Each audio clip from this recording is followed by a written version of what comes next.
Bismillahirrahmanirrahim. Assalamualaikum warahmatullahi wabarakatuh.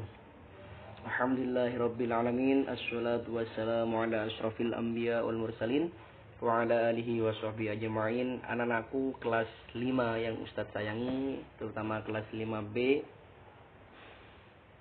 Alhamdulillah nak, kita masih diberikan kesehatan oleh Allah Subhanahu wa taala untuk bisa belajar kembali, bisa mencari ilmu kembali walaupun dalam keadaan daring nak.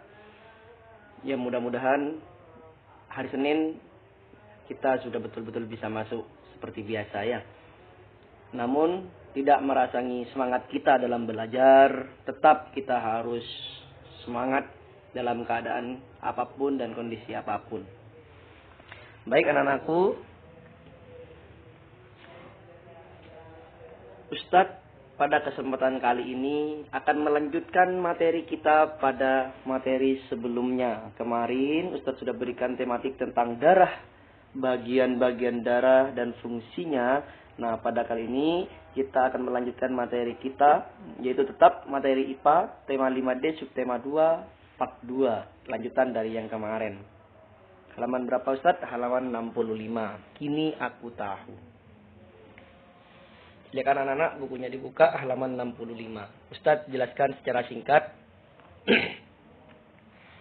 apa materi yang ada di halaman 65. Nah, materi itu adalah tentang gangguan peredaran darah pada manusia. Kita ketahui kemarin darah fungsinya adalah sebagai pengantar, pengangkut dari sebuah sari makanan, oksigen dan sebagainya. Bagian-bagiannya, fungsi-fungsinya sudah kemarin kita belajar bahwasanya darah terbagi menjadi dua unsur, yaitu plasma darah dan sel-sel darah.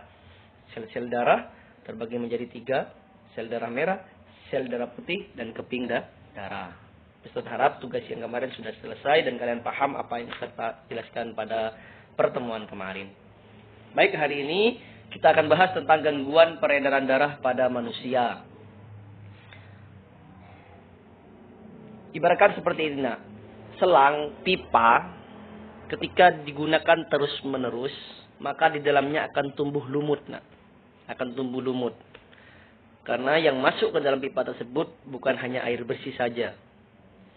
Namun, ketika yang masuk ke dalam pipa tersebut adalah banyak mengandung tanah dan sebanyak bahkan batu, maka menyebabkan pipa tersebut, selang tersebut akan tersumbat. Nah, sama seperti peredaran darah kita, pembuluh darah kita akan juga mengalami hal yang sama. Ketika banyak lemak yang masuk dalam pembuluh darah. Jadi, kini aku tahu halaman 65, penyebab dari gangguan peredaran darah, penyebabnya secara umum itu ada 3 nak. Yaitu adalah yang pertama tersumbatnya aliran darah pembuluh darah. Jadi tahu tersumbat ya, artinya tidak berjalan seperti biasanya. Itu faktor yang pertama. Yang kedua adalah bisa jadi kebalikannya, melebarnya pembuluh darah. Yang awalnya normal, karena ada faktor tersebut, jadi akhirnya melebar. Terus yang kedua adalah kekurangan sel darah merah. Ini penyebab secara keseluruhan dari gangguan peredaran darah manusia. Contoh penyakitnya apa saja Ustadz? Nah, di sini contoh-contoh penyakit dari gangguan peredaran darah yang disebabkan oleh peredaran darah. Yang pertama adalah stroke.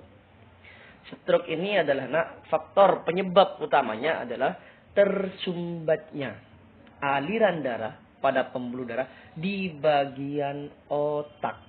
Otak kita, ketika pembuluh darah di otak kita tersumbat, maka itu rawan penyebab pertama dari penyakit stroke. Yang kedua, yaitu adalah ambeien.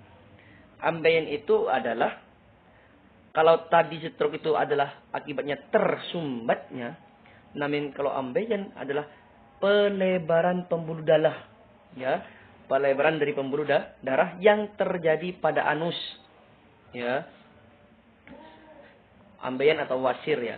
Jadi kalau tadi stroke itu penyebabnya adalah tersumbatnya pada pembuluh darah di otak, sedangkan kalau ambeien itu adalah pelebaran pembuluh darah pada anus.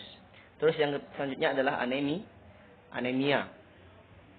Anemia inilah yang Ustaz sebutkan tadi, kekurangan sel darah merah.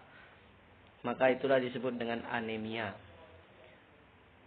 Varises itu sama, yaitu adalah pelebaran pembuluh darah pada bagian kaki. Kalau ambeien pelebaran pembuluh darah pada anus, tapi kalau varises itu adalah pelebaran pada kaki. Yang terakhir adalah serangan jantung.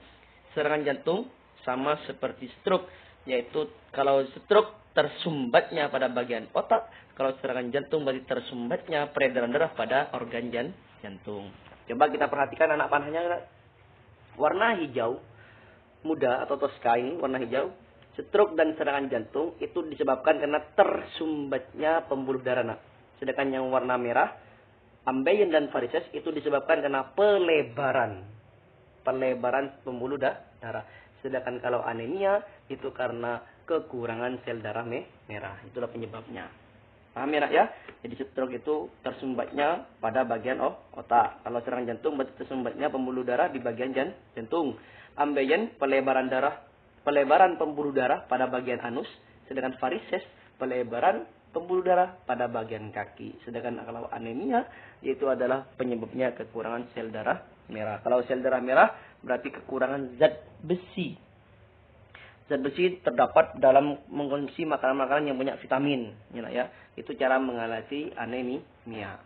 Baik, oleh karena itu tugasnya hari ini Jumat yaitu adalah ayo mencari tahu halaman 66. Di situ sudah ada nomor 1, 2, 3, 4, 5 tentang penyakit pembuluh pada peredaran darah. Penyebabnya apa? Sesuai dengan yang Ustaz jelaskan tadi. Silakan kalian tulis untuk menambah pemahaman kalian. Paham ya nak ya? Jadi tugasnya nomor 1, 2, 3, 4, 5. Cuma kalian tulis penyebab dari penyakit yang terjadi pada peredaran darah. Itu saja yang dapat Ustaz sampaikan. Kurang lebihnya mohon maaf. Mudah-mudahan yang sedikit ini menjadi ilmu yang manfaat dan barokah. Ustaz akhiri. Wassalamualaikum warahmatullahi wabarakatuh.